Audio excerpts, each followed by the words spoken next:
Oke baik, Assalamualaikum warahmatullahi wabarakatuh. Untuk kali ini saya akan menjelaskan lanjutan penjelasan dari modul sebelumnya, yaitu penyajian data dengan menggunakan distribusi frekuensi. Definisi dan tujuan dari distribusi. Definisinya adalah mengelompokkan data menjadi tabulasi dengan menggunakan kelas dan dikaitkan dengan masing-masing frekuensinya. Sedangkan tujuan dari tabel frekuensi ini adalah untuk mengatur data mentah yang belum dikelompokkan ke dalam bentuk sederhana dan lebih informatif. Contoh di sini terdapat tabel nilai mahasiswa di mana ada dua tabel di sini. Yang pertama tabelnya adalah tabel nilai tanpa menghadirkan informasi apapun selain nilai saja. Tabel yang kedua adalah tabel yang menghadirkan informasi tentang jumlah kelas, panjang kelas, dan frekuensi dari masing-masing panjang kelas. Nah, di sini adalah contoh dari tabel distribusi frekuensi, di mana tabel ini menghadirkan informasi dari rentang beberapa nilai untuk mahasiswa dan jumlah frekuensinya. Jadi data di sini yang ditampilkan dari tabel frekuensi lebih sederhana. Untuk langkah-langkahnya di sini yang pertama adalah mengurutkan data terkecil ke data yang terbesar. Yang kedua adalah menghitung rentang dengan cara mengurangi nilai terbesar dengan nilai terkecil. Yang ketiga di sini menetapkan jumlah kelas menggunakan aturan Sturges, di mana jumlah kelas atau K itu sama dengan 1 plus 3,3 log N, di mana N adalah jumlah atau banyaknya data. Sedangkan di langkah keempat adalah menetapkan panjang kelas atau interval. Nah, untuk interval di sini sama dengan rentang dibagi dengan jumlah kelas. Yang kelima adalah menetapkan batas bawah kelas atau interval pertama yang dimulai dari data terkecil. Dan yang terakhir adalah membangun tabel frekuensi.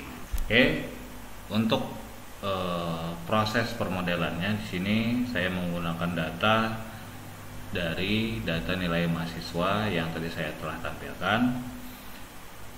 Untuk langkah pertama di sini saya urutkan dulu. Jadi di sini terdapat 10 data dengan nilai terkecilnya adalah 68 dan nilai terbesarnya adalah 90.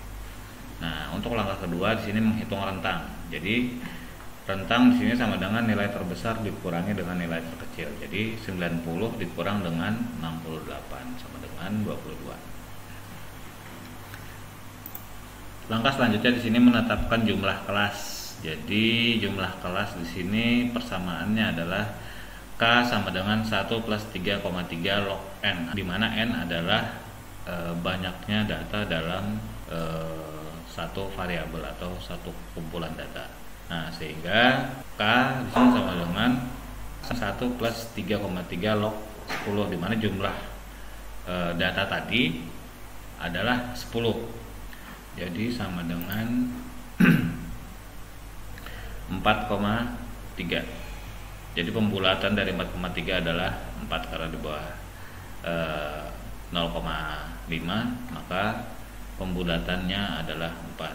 Dan yang keempat adalah menetapkan interval kelas, di mana interval kelas sama dengan rentang dibagi dengan jumlah kelas, yaitu P sama dengan R per K. Jadi sama dengan 22 dibagi 4 sama dengan 5,5 atau dibulatkan menjadi 6. Nah, sehingga pembuatan tabel frekuensinya kita tentukan dulu batas bawah kelas, yaitu dari interval pertama adalah nilai terkecil yaitu 68. Nah, kita mulai dari 68 dari nilai tadi sampai 74. Kenapa 74? Karena tadi yang kita hitung adalah interval kelas. Jadi interval itu adalah jarak, itu maksudnya nilai interval selanjutnya. Jadi misalnya tadi 68 nilai terkecil ditambahkan 6 sama dengan 74. Selanjutnya Untuk data kedua adalah 75. Nah, kalau misalnya seperti ini ya 75 sampai dengan 81, berarti 75 ditambahkan 6 sampai dengan seterusnya, sehingga didapat 4 kelas. Di mana dapatnya 4 kelas? 4 kelas diambil dari jumlah kelas. Di sini dilihat jumlah kelas ada 4. Jadi di sini ada 4. Jadi jumlah kelas kita tidak bisa menentukan sendiri karena sudah ditentukan oleh proses penetapan jumlah kelas dari perumusan Stragus tadi.